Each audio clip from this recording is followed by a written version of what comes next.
안녕하세요. 오늘 여러분과 함께 아주 흥미로운 기술 세계로 한번 들어가 볼까 합니다. 네, 안녕하세요. 혹시 그거 들어보셨어요? 컴퓨터 프로그램 코드 있잖아요. 그걸 인공지능, 그러니까 AI가 직접 쓴다는 이야기요? 아, 네. 요즘 정말 뜨거운 주제죠? 네, 특히 최근에 마이크로소프트에서 자기네 코드의 무려 30%를 AI가 생성하고 있다 이렇게 발표해서 정말 화제가 됐잖아요. 맞아요. 30%면 정말 어마어마한 수치인데 오늘은 이 발표 내용이랑 그 의미를 다룬 자료들을 가지고 좀 깊게 파헤쳐 보려고 합니다. 좋습니다. 특히 AI가 아직 좀 생소하다 이런 분들도 계실 테니까 이게 그냥 개발자들만의 얘기가 아니라 우리한테는 또 어떤 의미가 있는지, 왜 중요한지 좀 쉽게 한번 알아보시죠. 네, 그러시죠.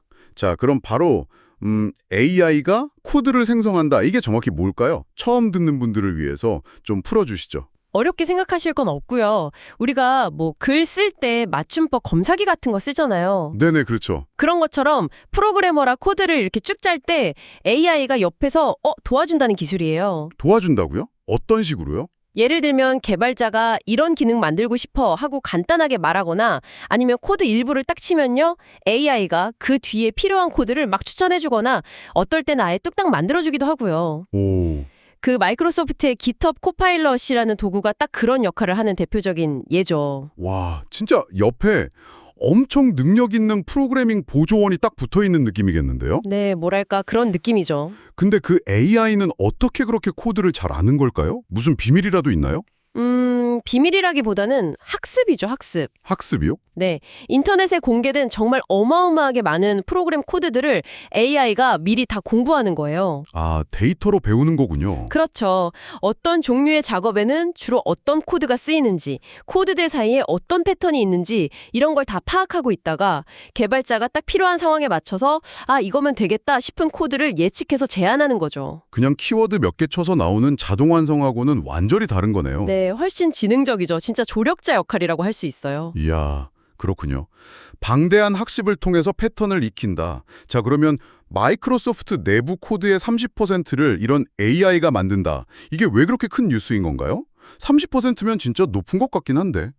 이 수치가 중요한 건요. 마이크로소프트 같은 정말 큰 기술 기업이잖아요. 네, 그렇죠. 세계적인 기업이죠. 이런 못에서 실제 제품, 그러니까 상용 소프트웨어를 만드는데 AI를 그냥 뭐 테스트 삼아 쓰는 게 아니라 핵심적인 도구로 쓰고 있다는 명확한 증거이기 때문이에요. 아, 실험실 수준이 아니라 진짜 현장에서요? 네, 실제 산업 현장에서 생산성을 높이는 데 정말로 기여하고 있다는 거죠. 특히 마이크로소프트는 그 챗GPT 만든 오픈 AI 있잖아요. 네, 알죠. 거기 같은 AI 선두 기업에 오랫동안 엄청나게 투자를 해왔거든요. 그 결과가 이제 눈에 보이는 성과로 나타나고 있다. 이렇게 볼 수 있는 겁니다. 투자한 결과가 드디어 나오는 거군요. 단순히 기술 시연이 아니라 실제 제품 개발에 이렇게 큰 비중을 차지한다니까 확실히 와닿는 게 다르네요. 맞습니다. 그럼 AI가 이렇게 코딩을 도와주면 개발 현장에서는 구체적으로 어떤 점들이 좋아지는 걸까요? 가장 큰 건 역시 개발 속도 그리고 생산성 향상이죠. 속도랑 생산성. 네, AI가 뭐 데이터 처리 코드나 아니면 사용자 화면 만드는 코드처럼 좀 반복적이거나 틀이 정해진 코드 작성을 상당 부분 대신해 주니까요. 아, 그런 단순 작업들을요? 그렇죠.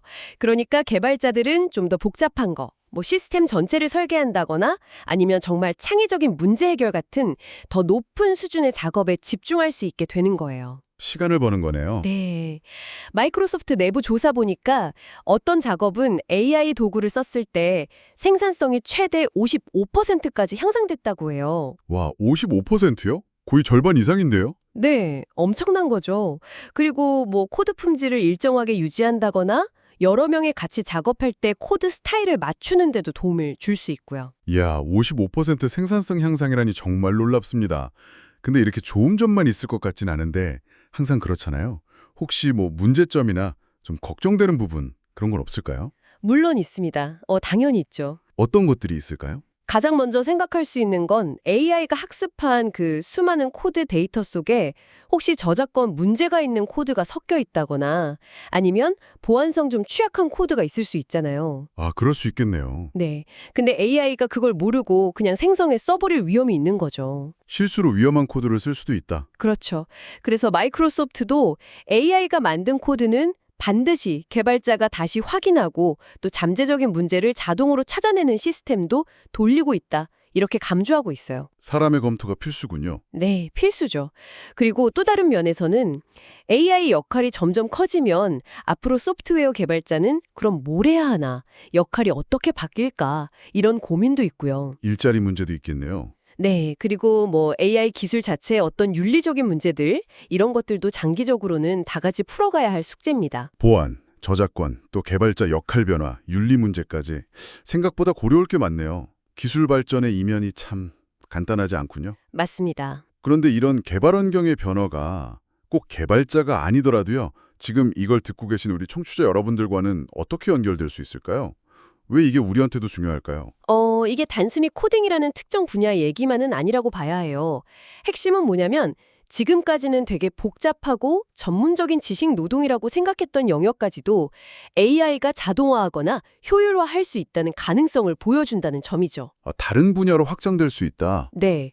소프트웨어 개발뿐만 아니라 예를 들면 의료 분야에서 진단을 보조한다거나 법률 문서를 분석한다거나 심지어는 예술 창작 활동까지 정말 다양한 분야에서 이미 AI 활용이 늘고 있거든요. 정말 여러 분야네요. 네.